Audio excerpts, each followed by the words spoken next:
waiting room. So I want to go ahead and welcome everyone to our webinar today on student and staff mental health teletherapy. We're really excited to be sharing the experiences of a couple charter schools in this area. And we really appreciate you taking the time to be with us. My name is Michael Good. I'm the Director of School Support for the New York Charter Schools Association. And we're always very gratified to be hosting events like this, where we can share information with schools from across New York. And today we have joining us three experts, three practitioners who are going to share a little bit about their experience with student and staff mental health teletherapy. Hopefully by sharing these resources and the resources that they've gone through in their schools, it inspires and gives some food for thought for your own schools. We have with us today Lisa Krempa, who is the Senior Director of Student Support Services at Uncommon Schools. In this role, she directs the programming of special education and social work across 53 schools. This is her 17th year with Uncommon, with experience in teaching, school leadership, regional and org-wide based leadership and academic intervention services, and mental health services for students and staff. We're also joined by Marianne Neiman, who is the Managing Director of Recruitment and Staffing at UP Education Network. She joined UP in 2018. Marianne is originally from Indianapolis and attended Tulane University and was in undergrad school in Tulane University for undergrad and New York University for graduate school. She was a 2002 Teach for America Corps member, including second grade in Atlanta. She also taught high school English in Japan through the JET program. Before joining UP, Marianne worked for several years at Education Pioneers as director of the tri-state region, which included New York, New Jersey, and Connecticut, and leading partner cultivation, programming, and recruitment. He now is based in Malden, Massachusetts. And finally, we have joining us Adam Ring, who is a co-founder and vice president of strategy at UWIL, the leading school-focused teletherapy platform.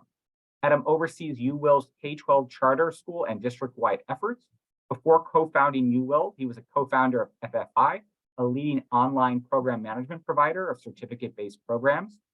At FFI, he initiated, led, and oversaw all aspects of the company's partnerships with top business schools worldwide. We're very excited to have all three of them here to share their insights and their efforts. And I'm going to go ahead and turn things over to them. Thank you so much for joining, Adam, Lisa, and Marianne. And if you have questions throughout this session, feel free to add them into the chat. We can either answer them during the session if we can. Otherwise, we'll bring them into our Q&A at the very end. So thank you so much, Adam, Lisa, and Marianne, for joining us. Thanks, Michael. Really appreciate that introduction and the opportunity to represent UWIL today and tell you a little bit about the resource that we have built that's being used by Marianne's organization as well as Lisa's.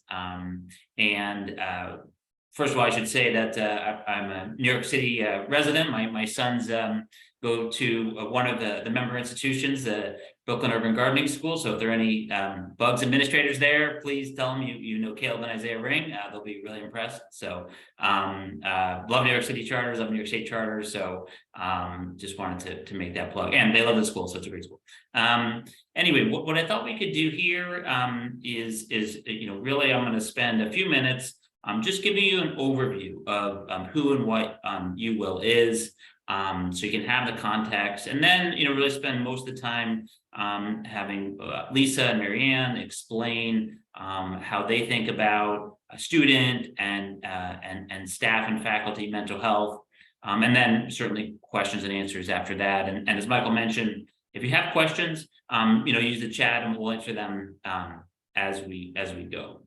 So, just to get started here, I thought what we could do is, again, what I'll do is just do a quick overview of UWIL. I'll do a brief demo of what our platform looks like, just so you can see how it works. Then we'll hear from the school leaders and then Q&A. So UWIL is, as Michael mentioned, is the leading teletherapy and mental health provider for schools across the country, whether it be middle schools, high schools, or colleges and universities. We got started several years ago, really with a core belief that we could help schools of all ages and sizes help address the mental health crisis. We all know that at the K-12 level, the mental health crisis is a serious issue.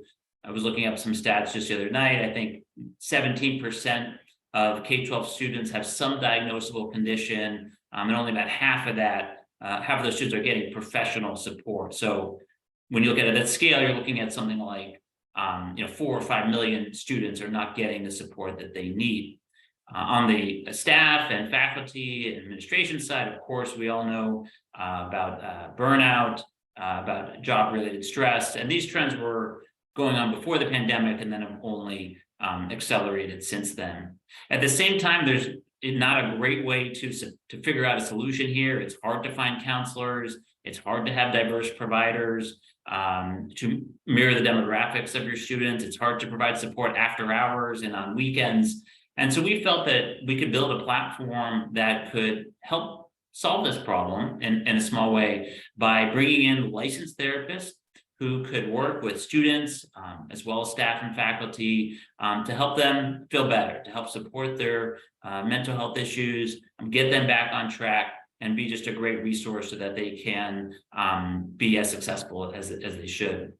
And so today, when you look at UWill, we have a few different offerings. We have something called UMatch. UMatch offers scheduled counseling services to licensed providers in the state where the individual is based, so they can get into an appointment within 24 hours if they like. We have something called UHelp, which is a crisis connection service, which Lisa can talk about, but that offers immediate access to a licensed therapist trained in trauma on a 24/7 basis. I know a lot of schools will have rotating people who may have that support, which is great. This can be used as a supplement to that. All the work we're doing is just a supplement to the counseling services that are and social workers that are available to students. We also have something called UPsych, which offers medication management on a referral basis. And then finally, something called URise, which are instructor-led wellness programming on things like meditation and mindfulness and yoga. Underpinning all of that is on the administrative side. So on the administrative side, you can view a dashboard to see aggregate results of how many students are using the service, how they're rating us, what modality they're using. And then for clinicians, they can see the individual names of the students who are getting help so that there's a coordination of care process. As Lisa can explain, we integrate closely with the school so that if there is an emergency, they're notified promptly and the coordination takes place from there. Just a word about our team. We just focus on schools, working with about 150 schools right now, both at the higher education level as well as K-12.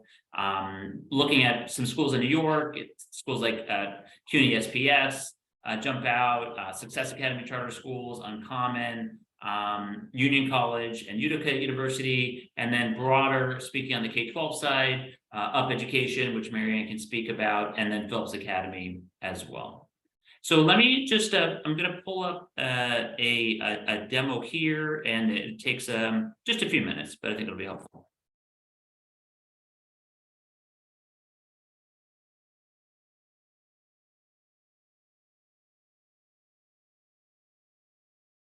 I'm going to present the UWill experience from the perspective of a student, and then from the perspective of an organizational admin. Let's begin with the student experience. To start, I'll select I'm looking for mental health support. From here, I'll need to provide some basic information such as name, birth date, gender and personal pronouns, telephone number, email address, and password. Next, I'll provide additional information, including my address, so I'm matched with a provider who is licensed in my area, as well as 2 emergency contacts. I also have the opportunity to provide optional information such as graduation date, ethnicity, reasons for using UWill, areas of focus,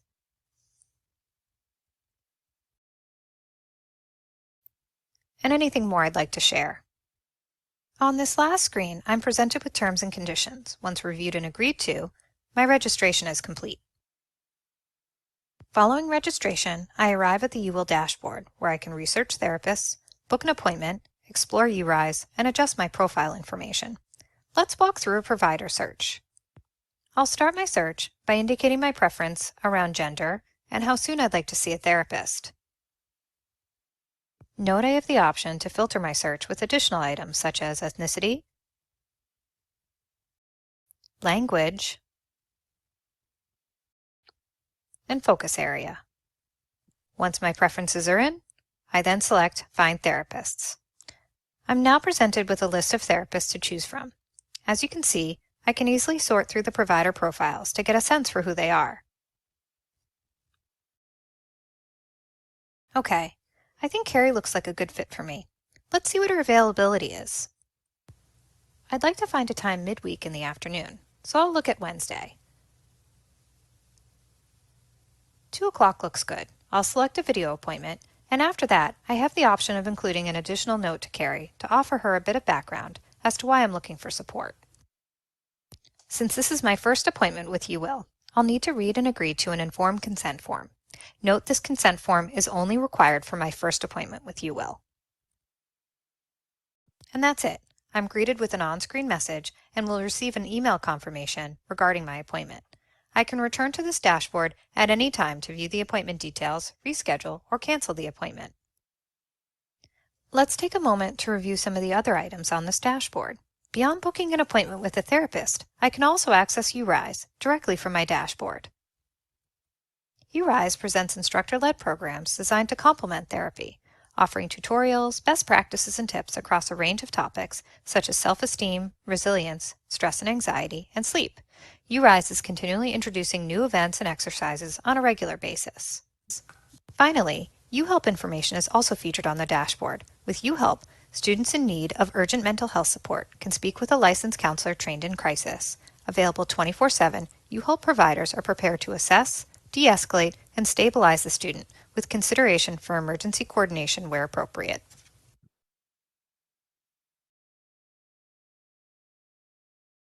This is a look at the organizational admin view. As a first step, I want to draw your attention to the different sections of the dashboard. Organizational admins will have access to student activity, search activity, and administration. Clinical admins will have access to all of this information, as well as student details. Okay, let's start with the main view. Administrators always have access to real-time analytics. Note you can filter this information by time frame. So you can easily adjust the view to all time, select from a list of popular time frames, or review a specific time period of your choosing. This first section presents usage and engagement, offering insight into how your students have rated UWill, the number of students registered with UWill, activity, and the total number of sessions. Moving down, you will see areas of need, illustrating student preferences across reasons for using UWill, as well as areas of focus. Just below, we have a breakdown of session types spanning video, phone, chat, message, and if applicable, crisis calls through UHelp. This last section presents student ethnicity and gender. Returning to the top, the My Reports button allows administrators and clinicians to establish automated reports to run at a cadence of your choosing. As you can see, we have a number of pre-populated reports you may select from. Let's move on to the search activity section of the dashboard. This area presents the criteria your students selected when searching for a therapist. As with student activity, all data presented is in real time, and you can adjust your view to reflect a specific time frame. Walking through this section, activity is broken down to reflect gender, time frame, ethnicity, language, and focus area. The next section of the dashboard is the student details area. Note this section is only available for clinical administrators within your organization. This top view allows you to take a look at student session details. Here, you can see that this user has had 5 appointments with UWill. Clinical admins may take a deeper look at the student's profile information. They may also select the calendar icon to review the dates and statuses of those 5 appointments. Below, you will see our UHelp information. This is only available to organizations that have UHelp in place. As you can see, we offer real-time crisis call data. A clinical admin will have the option to review this information in detail. The next section of the dashboard is the administration area. Depending upon how you set up your organizational profile, your administrators may use this area to manage student eligibility. Finally, similar to the student view, all administrators have access to URise, which offers instructor-led wellness programs designed to complement therapy. You can use these programs for personal use, or review the content and offer suggestions to your students. Great. So that's our demo, and hopefully it's pretty clear how it works. Hopefully you can see how easy it is for students and staff and faculty to get support. It's really 24 hours is generally speaking the level of expectation to be in an appointment. That's what you should expect. You saw the matching technology and the modalities. One of the things I should mention is on the marketing side. We spent a lot of time on that. We've certainly learned at the K-12 level, stigma around mental health can be different than it is at certain colleges and universities. And so we really want to develop marketing materials for both students and staff and faculty that resonate, that are appropriate, and that communicate the benefits of therapy, and that it's really no shame in using that. It's sort of getting them the mentality of talking to a therapist is exercising, right? That's just a healthy part that almost all of us could benefit from. So you can see some examples here of how that marketing looks like. We send marketing packs for the school so that everything is included. Just two notes here, and then we'll talk to Lisa and Marianne. Our providers are very diverse. They're all independently licensed to practice. We have over 1,500 providers across the country. So if you have students outside of New York, temporarily, they can get support.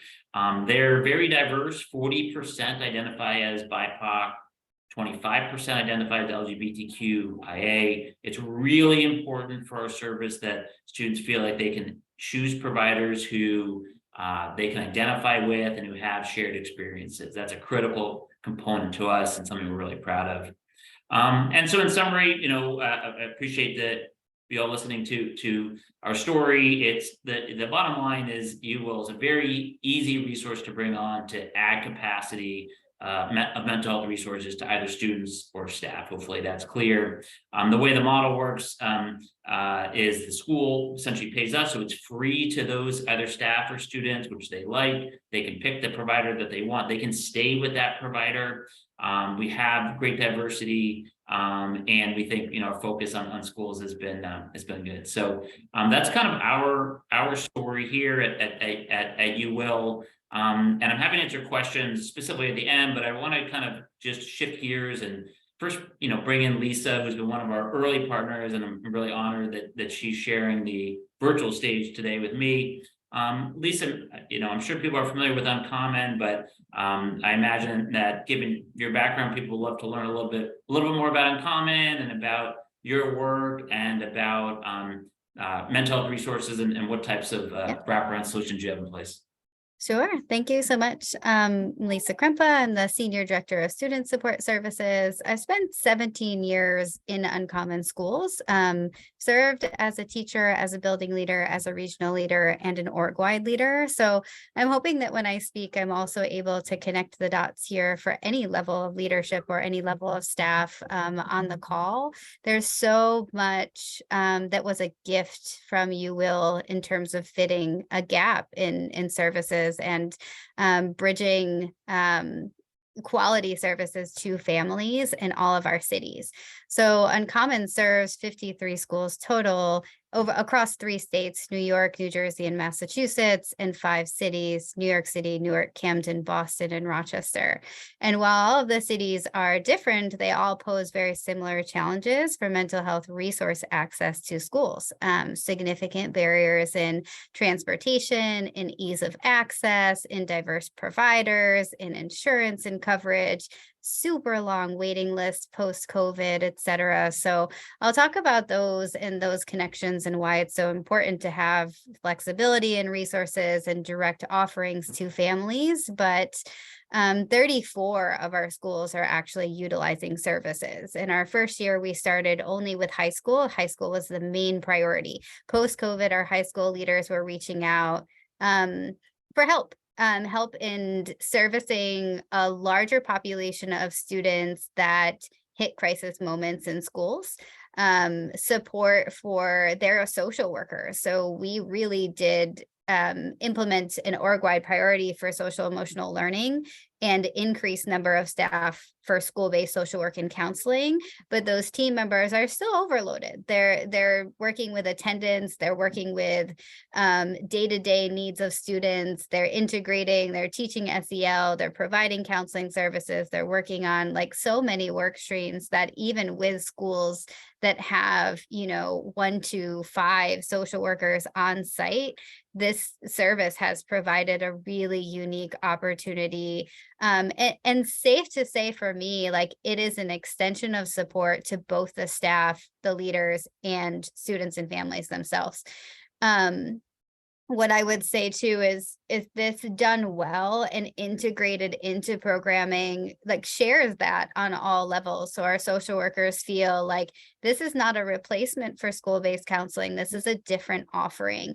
There have been children in our schools who really are looking for very unique expertise. So Adam, a lot of what you said about the diversity in the providers, it was like nice to see that again, because that is such a win for students at an adolescent age. They're identifying their own personal identities, moving through and, realizing their coping mechanisms based on their own trauma and their own histories, and to have the capacity to choose and to see very transparently what providers' expertise is, what their gender is. Are they Black? Are they white? Are they specialized in LGBTQ?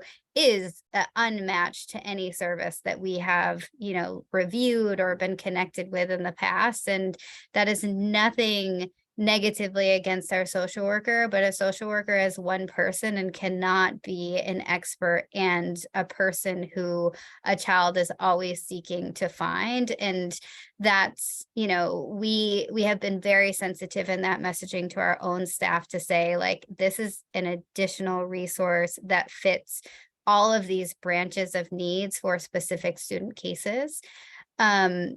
We have just gotten astounding feedback of by the time that a student registers and seeks additional support through UWIL and gets booked, they often rebook. It is, depleting that waiting list. In Rochester, where I'm based in Rochester now, we had students on a waiting list for services for 90 days. And these were students who are suffering in school. Like it wasn't just in school, it's at home too, but you see symptomatic like truancy, behavioral needs, and all of these other things. Like we know why, but to have opportunity to say like, listen, here's an opportunity for you within the next day to be linked to a provider that you also get to like work to choose and to support. We often have our students who 96% of our students right now identify as Black, and they constantly seek relatable providers, which in our city, and I speak for all of our regions, but specifically for Rochester, that's where I've been physically for 17 years, is that sometimes our families give us feedback that like, you're pushing for this extra service, you're doing all of this, but my child's not going to go. They're not relating to the therapist, they're not connecting to the service. So the value add of services is really depleted when you don't have a connection with your therapist. So I can only speak positively to say that there is a really positive response from students and families who are accessing services in terms of time, in terms of match, in terms of flexibility, and then just that it's not funny, but you all know our kids have phones. So like this is really easy for them to access. Some of them are still accessing in-person services, and we don't say like, we give the messaging to family, like there's flexibility here. You can keep a current provider, you can try. There's a lot. And I think that's important right now when you're dealing with students who, need like, they want it on their own terms. One of the things I think is important to note here too is our students themselves have taken initiative to be vocal in our SEL programming. So SEL is org-wide, and then we've solicited student voice in parts of that. So surveys to students, we have a couple of universities that are linked to research programs for small student-led groups in a few of our high schools. And whenever they're researching, they are interested in mental health. It matters to them. It's important to them. They see it in their friendships. They see it in their families. They see it for themselves. And they constantly ask, like, how are you funding mental health? What resources do we have? Like when Adam talked about the marketing piece of this, like it's on my email. It's on my emails. It's very visible. We have it posted in schools. We want to show our kids, this is our commitment to you. We have additional resources for you to utilize and access because we care about what you're saying back to us. That is a priority. So I think that I really enjoy that piece. And every time we get survey data back, when kids are saying like, oh, like we need to invest more in mental health, I'm like, who's the social worker there? Like, let's advertise more. Let's like actually talk to this child about their own advertisement and understanding of all these layers of support, of course, that the school provides, but specifically for UWIL too, because it is so unique and it is so easily accessible.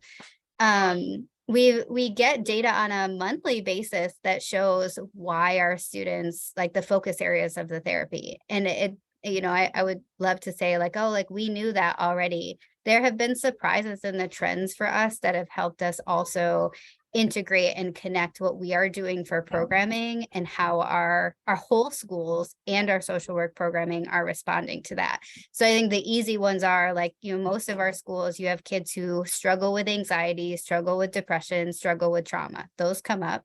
There are some that were interesting, like recently we've had more students in adolescent age that are struggling with body image. And it's not something that we have a specific curriculum for, but it's something we've been talking about to say, like we can pair this data of use and focus area to what we can implement into curriculum and building more positive experiences for our students, and also preparing them at high school for life beyond school. When you don't have these resources in school, what do you do? How do you access them? Where do you go? What do you know about yourself right now that's going to shape what you're going to be able to take with you when you're in college or when you're in a career and all of that. So I really feel like that's particularly unique here. And it's just so helpful to have the analytics on mental health.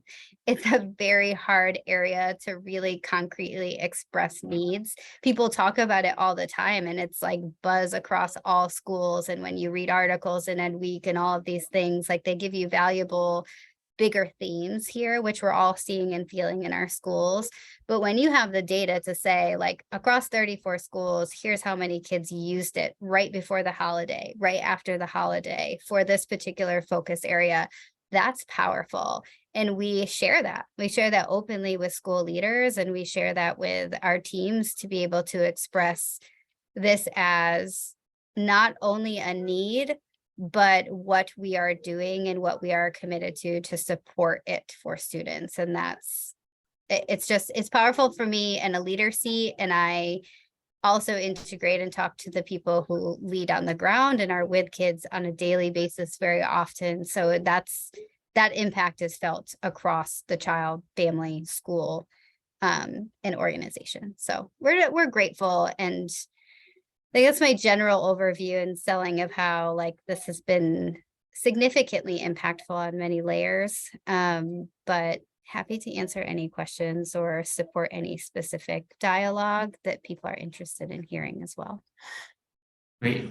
Well, thanks so much, Lisa. That was really nice to hear those words, and appreciate you sharing your perspective. I would say to everyone, it's we certainly think UWIL is a very valuable service, but it only works as part of a larger initiative. And so the SEL program that Lisa mentioned is incredible how integrated it is. And it's an important piece, but it's just one piece of that. So if you do have questions for Lisa about UWIL, I'm sure she'll be happy to talk to you. If you have questions about SEL, some of the programs, some of the components there, she's a great resource. So just want to offer that as well.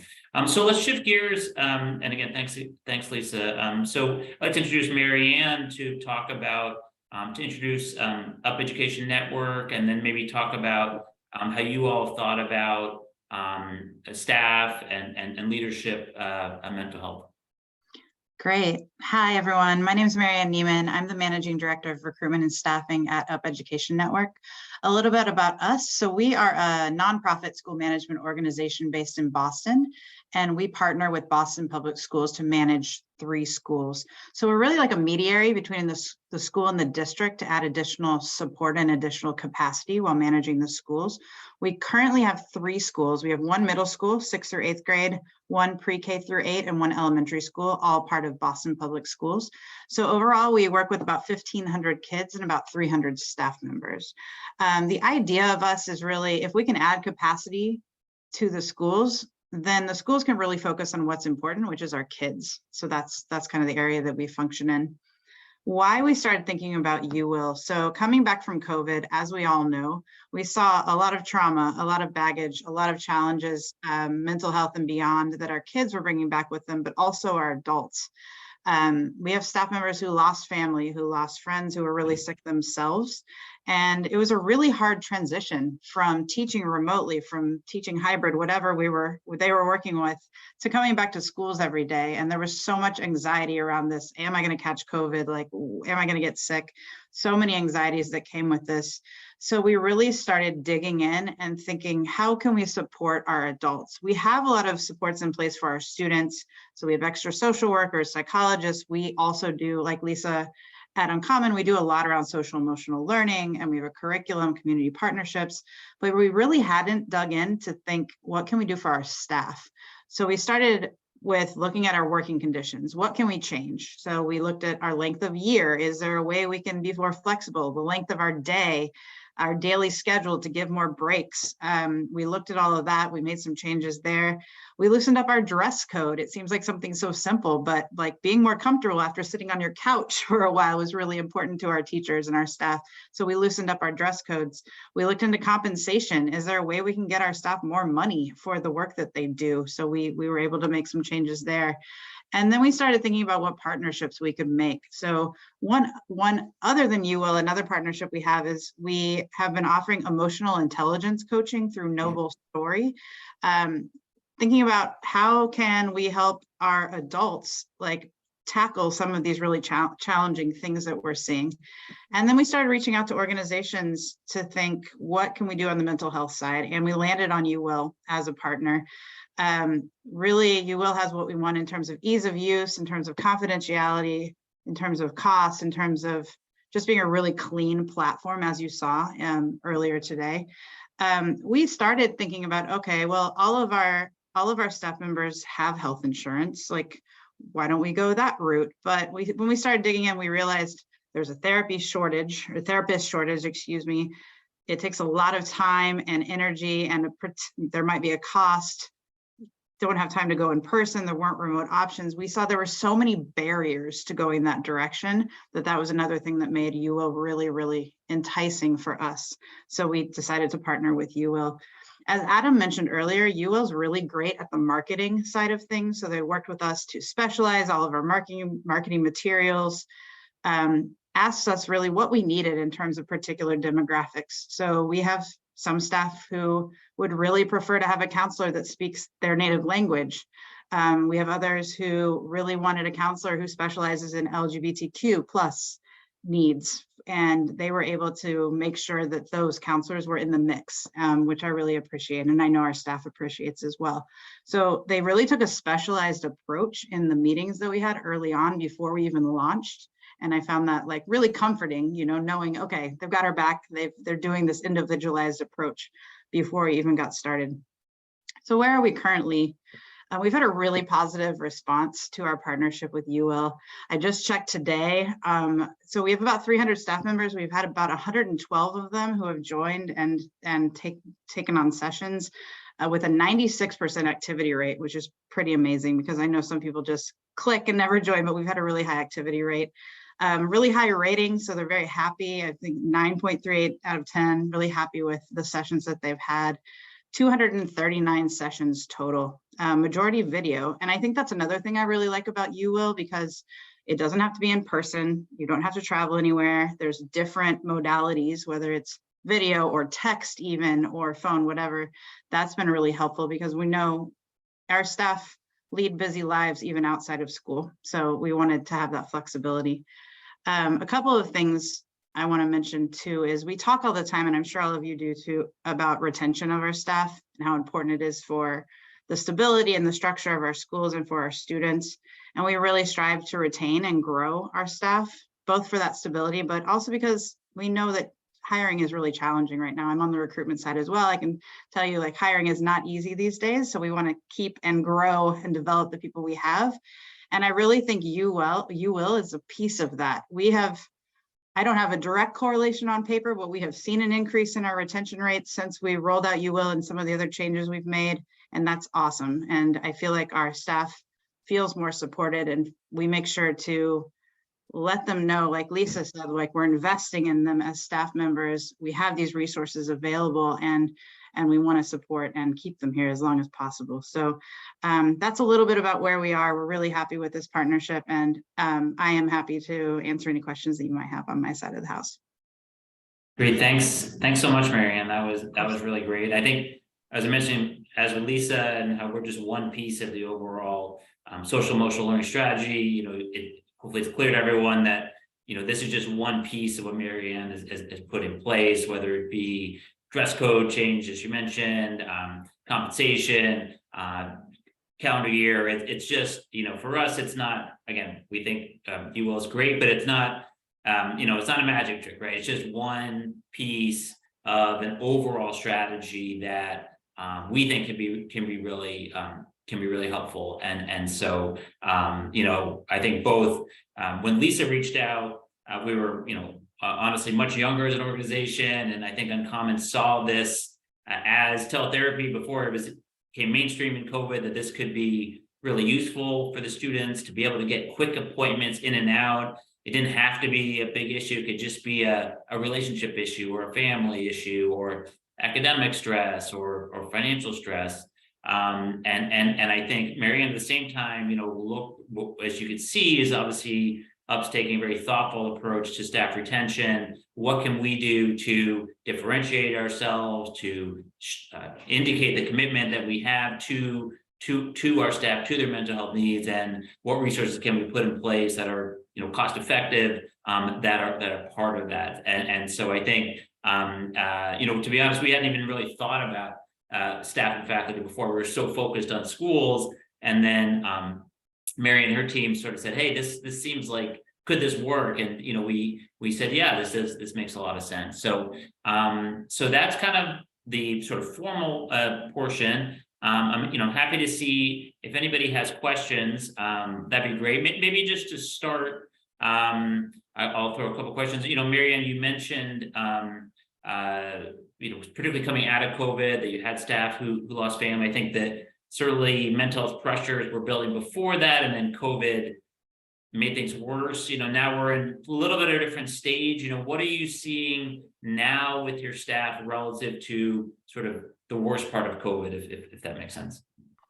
Yeah, that's a great question. I mean, we're still having coverage challenges, which puts a lot of stress on our staff. So, and I see some nodding. So I think other schools are probably still dealing with it. I know myself, like, whether I haven't had COVID, I've had something else. I think immune systems are kind of compromised across the board. So I think with staff out and other staff stepping up to take on some of that coverage, we're still seeing some of the same stressors that we were seeing during the height of COVID. I think overall we're in a better place with COVID. I think that piece of the anxiety is starting to lessen, but day to day there's always different anxieties, and we're still seeing people who are really eager to have this additional support. Great, thanks, Marianne. Lisa, maybe just a question for you. One of the things that we've talked about and we've spent a lot of time on it is dealing with the stigma around mental health for certain communities, which I'm sure many of the leaders here it's familiar. Any advice or things you found effective in terms of destigmatizing therapy and mental health across your schools? Yeah, I think that's a really great question. And we hear it like all the time. We hear it from families, we hear it from students, we actually hear from staffs, themselves saying, like, sometimes our students don't want to go see the counselor, or they don't want to engage in therapy, or we have conversations with families where their culture or their background or just their general experience living in larger cities where the access is not equitable for their family, they have feelings about it. What this does is offer, again, like this flexible opportunity. We've done I think together we've done a really good job of making the marketing fit the population of students that we're serving, and also make sure that we're embedding the services into a lot of the positively framed and student-led discussions. So our community meetings are sharing the work with the whole school at the same time, and naming that there's a stigma, right? I think our first launch of UWIL services to students included this naming of mental health stigma and how that was a barrier for our high schools and allowing our students to talk about it. But we've seen a shift really in our students being able to speak on it as something that they're not afraid of anymore. They're actually like, it's pretty cool to see when you like encourage students to do their own like SEL and DEI work, because they want equity. They want equity for themselves. They want it, they want this to be available for all students, for their best friend, for, folks that don't have access. And I really am engaged in this conversation around the staff services, Marianne, that your organization is providing too, because we issued like a general staff interest survey recently, like, would you be interested in teletherapy? And we had like a yes, a maybe, and a no. And out of 7 schools with 314 staff members, we received back that 77% of our staff were either interested or a definite yes right away. So to see that data also by school, it was anonymous, but we actually had people provide their campus. Then I took the data and I was like, I wonder why some of the schools are higher than others. And like, certainly there were factors of high school, factors of this. I can imagine that there are coverages and other things that are impacting like a teacher's ability to maintain everything day to day. But we had some major tragedies or big traumas happen in some of our schools. We had an alumni death of violence in the city. We had an unexpected elementary student pass away right before the holiday. And like, there are just really clear pieces. If you're serving a large population, your staff are not like 100% protected from all the things that working in education brings, because you're so connected to students, you're connected to families, and there are just constant hardships that you're also, absorbing day to day. And then there's your own. So it was just interesting. And to see their questions, a lot of people, even who said no to the therapy, were like, I can't believe you're doing this. This is great. Or I can't believe you're asking me. This is awesome. And there were exclamation points there. So it is really a showcase of support to teachers right now. And I just certainly commend you for that and wanted to offer that connection too, because it's real. The profession is hard, and things don't stop happening to folks that we're working with. Thanks, Lisa. Just a question from Monique on costs and how it's paid. So the answer it depends, but it does depend on the number of schools, the number of students or leaders that are going to be involved, and then also the number of counseling sessions. So some schools will just want 3 sessions for the students for a year, or 5 sessions. Some will want unlimited for their students and staff. So I would say, as a follow-up, I think Michael hopefully will share my contact information. I'll just put it on my email in here just so folks can have it. But I would encourage anyone to reach out to me directly, and we can set up just a 30-minute call to explain that component and also understand your specific school. Question for Mary Ann. I know on the staff side, I think, sometimes with our service, there's maybe a concern about privacy and using that. I'm curious, was that something you experienced, and sort of how did you address that? Yeah, that's a great question. And definitely, I do a lot of work on the HR side of the house, and I know how important confidentiality is. We were very clear in our marketing at the beginning that this was completely confidential, that the only data even I can see is very high level data. So even me on the HR side, I'm not digging in, I'm not knowing who's talking to who or what they're talking about. I do have, the little bit of data we get where, we see the selected reasons or percentages of people using what you will. I think we also sent out like a demo at the beginning so they could see what the platform looked like, to see what we could see, so the staff knew that like this is completely confidential. Like even if you're having an issue with your manager, like your manager will not know that you are calling them or video with them. So we definitely included that in our messaging and continue to as we move forward. Great, thanks, Marianne. And just to clarify, in the demo that I showed, where you saw the clinical dashboard, that's only available to Lisa for her students. So for the staff and faculty side, as Marianne mentioned, it's just the aggregate results. So I wanted to clarify that. Correct. Yes, that's correct. Yeah, Lisa, I guess another question that comes up sometimes is, obviously, there's a lot of great social workers that are working in schools, and sort of maybe there's a concern, well, how is this going to fit in to the social workers? Is this going to be disruptive? Did you have any pushback on that, or how would you suggest people think about that potential tension? Yeah, so we didn't have pushback, but certainly there was an integration that was intentional. So especially for this year, we had some learnings in our first year around like how to better advertise and integrate. Like we tried our best in first year. We were in remote services, so it was harder to do. When we had our communities back together, it became easier to do like discussions in person and to integrate into community meetings and such.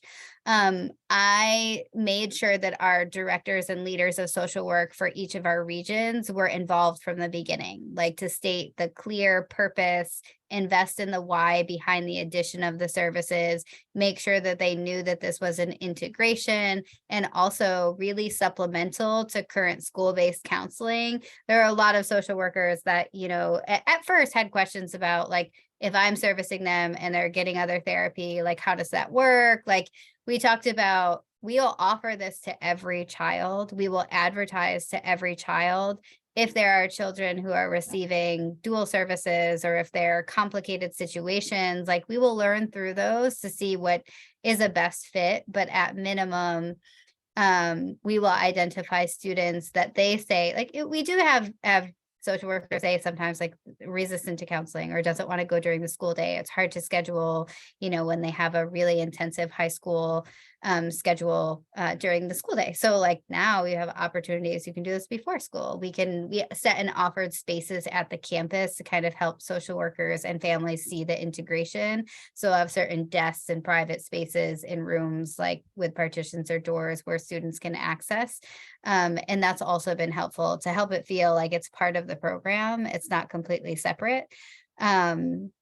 We're launching this year like a mid-year social worker survey around a lot of our programs. We use Go Guardian. We use a couple of different programs in our regions that support their work, but also we rely on them to advertise and to respond to the data. So this is the first year we're doing that. And I think that will be really helpful to see, like, did the way that we integrated, integrate the advertisement and the integration of programming together work for people? And what is their response? Like we're open. We like to see feedback. So I certainly share that with you as an offering of like, hey, this was going really well, or this is what we're going to do better next time. And we value and care about their experience on the ground with this as well. But I think we had intentional measures of communication, investment of leaders from the beginning, really clear purpose, really clear why. And then sometimes I have like, oh, like, do you have a case where this has been like exceptionally helpful for you? You don't need to share their names to me specifically, but how is it helping to share with others who may not have had the same experiences? Like sometimes it's hard when you're working with so many people to say like, oh, like, did you hand them this flyer, or did you put this into the meeting with the family? Did you do these things? Like we tell everyone to do that, but when we're debriefing harder situations, I always bring this up as like, did you try this? Did you, because I want them to see it as a value themselves in their day-to-day programming. And generally speaking, yes, that happens, but when there is a resistance, certainly, I like to share the successful cases and ways to better integrate with the person supporting. Great, thanks, Lisa. I think we've got time for one more question, and then we can wrap it up. Maybe you could help with the first one, Lisa, is about whether the sessions can count as mandatory counseling minutes as part of IEPs. Yeah, I think I do work across multiple states. It's certainly a challenge. We do not use these services for mandated IEP counseling. I am certain that in like a lapse of service provider or in some unique situation, if a child is resistant to services, that there could be a conversation with, state or your district liaison for CSE around this.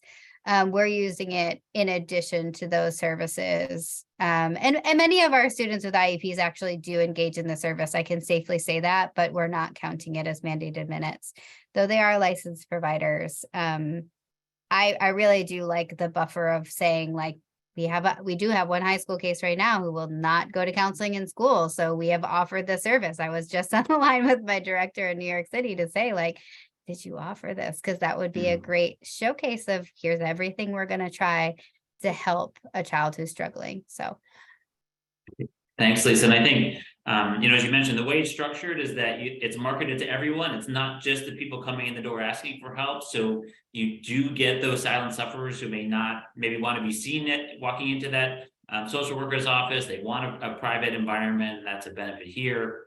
Monique had a question just on the consent. That's a good point. So the difference between the demo that I showed is that as opposed to the student signing that consent, just before that, they do have to provide their parent or guardian's email address. That the parent or guardian receives an email with the request from the student that they want to access services, and then that parent and guardian must agree to that before they can access. That's in the case of minors. So I know we've just got 5 minutes left. I thought, maybe just to wrap it up, Marianne, any advice for the leaders out there, not you will specific, just in general, thinking about the mental health, the support for their leaders?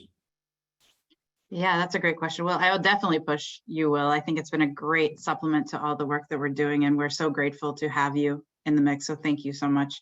I think in general, like, flexibility is really something that we've been looking into. Like, how can we be flexible? Because like Lisa said, teaching's hard. Being a staff member in our school is hard. Being a leader is hard. And it's only been harder with COVID. It's only getting harder with all the complexities of our world. And so how can we be flexible within the day that we have in front of us, within the way we think about our scheduling, or the way we think about, how many breaks we have, like that kind of thing. Like, just, I would highly recommend, like, taking within the constraints that you have, taking a look at your working conditions, at your schedule, like any ways that you can free up time or capacity or whatever it might be to give your staff a little bit of mental break. That's definitely something along with you, Will, that we've been thinking a lot about. So, Great. And thank you so much for having me today. I really appreciate it. No, it's been fun. Thank you, Marianne. Lisa, same question for you. Any final advice? I know it's a broad question, but anything you'd like the audience to leave with? Yeah, I mean, my advice is to access what you need. Like, your schools know what you need. And I think this has been, like I launched with earlier, this has really been a gift to us in so many ways, and also like quite a learning process on all levels around supporting our people, elevating our program, and really getting services to students. So we're often like, bombarded with people saying, here, buy this app, do this, do these things. And, sometimes we try things and they don't work, but we're just year over year so impressed with the impact of UL services that, I can say that with fidelity. And I'm a very honest person. Like, I know what it takes to do this work. And I also know what it takes to have like really integrated and strong programming as supplements to what you're doing day to day in school. So certainly would advocate for, you check it out. Well, thanks so much, Lisa, and Marianne, Michael, thanks, so much for the opportunity for the three of us to present. I'll kick it over to you for any final comments. Well, I just want to thank you all three for presenting and sharing this experience. As was all mentioned, this is one in a series of support that I know schools can look into, and what schools are already doing to combat this crisis in mental health care for our students and for our staff. Just appreciate you guys sharing your reflections and providing another tool potentially in schools' toolkit. With that, I also want to thank everyone for joining us today and spending some time to discuss this topic.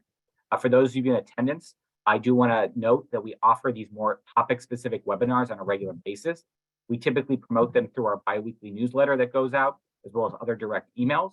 And you can join us for future webinars, including our monthly statewide webinar, which are standing meetings on the second Tuesday of each month. I'm dropping in the chat links to those sessions. Our standing monthly webinar, which will be on February 14th is our next one, and then a upcoming ad hoc webinar, which will be on executive functioning and how schools can promote executive functioning skills outside of the classroom walls. Feel free to sign up for either of those sessions that are upcoming. Lastly, we have recorded this session and we will make the recording available to those of you who are interested in having it in the Resource Center. So I'm going to put a link to our Resource Center for the association. Feel free to click on that, which will then get you the ability to create your profile to join our Resource Center. You'll be notified when the recording is ready. With that, Adam, I just asked, do you mind dropping your email back into the chat just for those who might want to follow up following this conversation? Absolutely. Otherwise, I want to thank everyone for joining us today, and I hope you have a great rest of your day, have a great rest of your week, and take care. Thanks, everyone.